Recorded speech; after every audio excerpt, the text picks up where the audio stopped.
Okay, so this time naman, pupunta naman tayo sa pag-create ng products and services natin. So, yung mga items na makikita natin sa POS. So, sa ngayon kasi, blanco pa lang to, wala pang laman. Kasi wala pa tayong na-generate na items. Ngayon, tuturo ko sa inyo kung paano gumawa. Nandito lang yan sa under services. Click nyo yan, and then, makikita nyo dyan blanco. So, kapag meron na tayong na-create, magkakaroon na yan pa isa-isa ng laman. Okay? So, paano ba yan? So, punta ka muna dito sa service name, mag-type ka ng parang folder name. So, since ang gagawin natin is documents printing, so documents muna yung unahin natin. Documents printing. So, parang dyan masisave lahat ng type ng printing. So, paper printing, A4 printing, bond paper printing, etc. So, gawa tayo ng item. So, i-click mo lang yung document printing, may bababa dyan. Click mo yung add item. So, add item, let's say, simulan natin sa A4 size print. Then, base price nun. So, magkano yung A4 size print? So, lagay natin pala black text. So, magkano yung rate mo sa A4 size print ng black text? So, let's say 5 pesos. Then, commissions. Ito yung sinasabi ko na commissions na na-earn natin kapag meron tayong customer. So, kada print, pwede kang magbigay ng commissions, let's say 5%, 10%, or pwede rin namang wala. So, pwede naman 0%. So, ako magbibigay ako ng 5% para sipagin yung ating mga staff. So, kada may ma-generate silang benta, meron silang konting porsyentong naiipon. Okay? Then, choose file naman tayo para sa photo. Para merong makikitang photo sa POS natin. So, POS natin, nasan yung POS? Nandito. So, meron tayong mga photo dito. Nagtataka ako bakit wala kayong background yung thumbnail ko. So, ito yun, A4 print. Yan. So, ito na yung magiging preview natin para sa item service na to. Okay? So, pagka kinlik mo yung save, okay na yan. Pero meron pa tayong ibang mga option dito. Meron tayong variants dito. So, yung variants minsan nagagamit natin sa t-shirt eh. Pero pwede rin yan sa bond paper. Ito yung sizes, kunyari small, medium, large t-shirt, etc. So, pagka gumawa tayong t-shirt mamaya, gamitin natin to. Inventory usage naman, ito yung makakaltas na bond paper kapag nag-transact tayo ng order na to. So, pagka nasa inventory na tayo, i-configure din natin to. Then, bulk pricing. So, pasok tayo sa bulk pricing. Sa bulk pricing naman, ito yung kapag mas dumadami yung order ng clients natin, mas nagkakaroon sila ng discount. So, instead na base price na 5 pesos, nababawasan yung babayaran nila. Halimbawa, yung pinaprint ng customer mo 100 pages minimum up to 250 pages. So, mas marami siyang pinaprint, kaya yung bulk price niya mas mura. Let's say from 5 pesos magiging 3 na lang. Then, click mo yung add price bracket.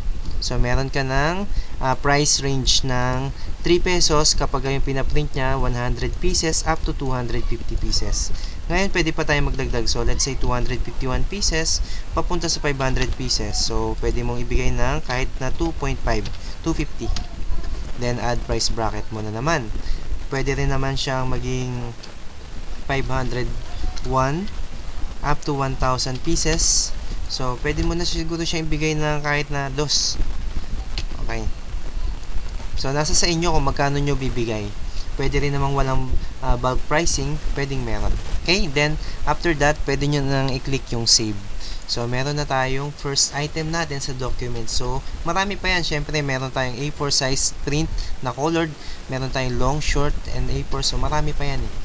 Then, create pa tayo ng isa pa para mas maging familiarize tayo. So, isa pa. So, this time naman, so, A4 ulit. A4 size colored full page. So, magkano yun? Let's say 15 pesos kasi colored full page eh. Then, commission ulit tayo ng 5 pesos. Then, choose photo.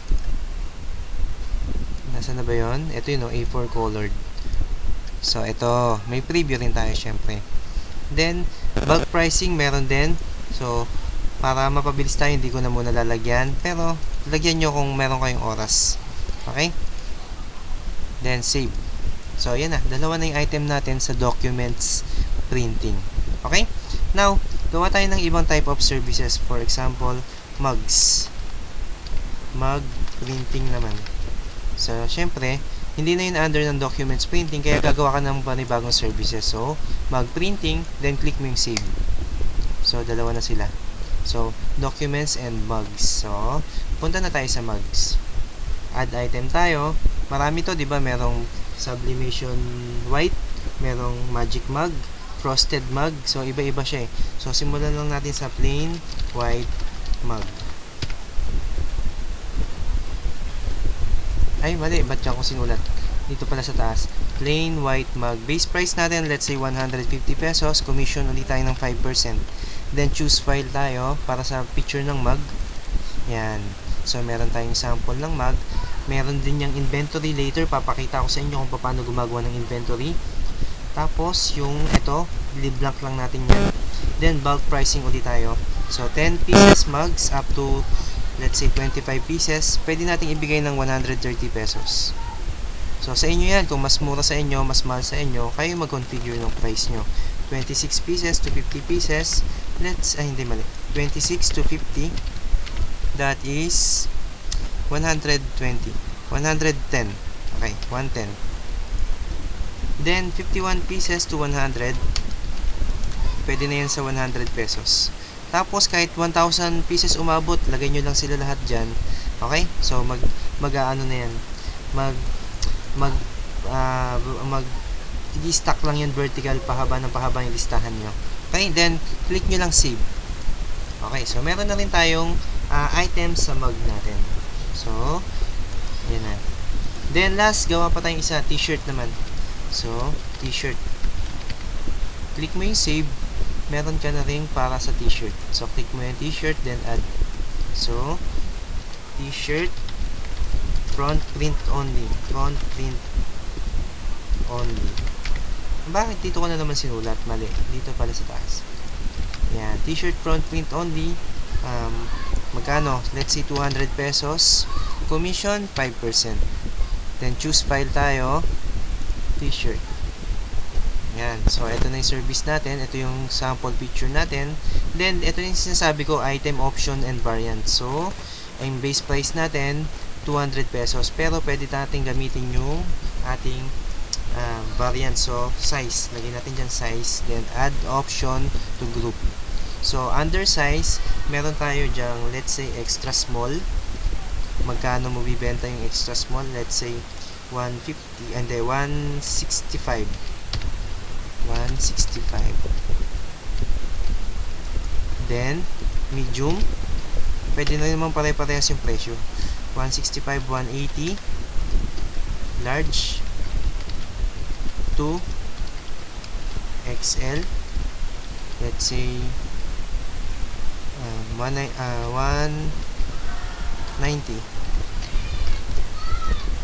Plus, double XL, 200. Yan. Then, may bulk pricing din yan, may inventory. Then, okay na, save mo na. So, meron na tayong pang t-shirt. Okay? So, ngayon, kompleto na yung services natin. Pwede na natin gamitin yung POS. So, pagka pinindot mo yung POS natin, pagka nag-select service ka, may laman na yan. So, documents printing. So, dalawa. So, paliwanag ko sa inyo later kung paano ito ginagamit. Then, proceed. Please select stop. Select stop muna. Then, proceed. So, ayan. So, explain ko to on our next video. Okay, so ngayon, marunong na tayo mag-create ng services dito sa ating POS. Okay.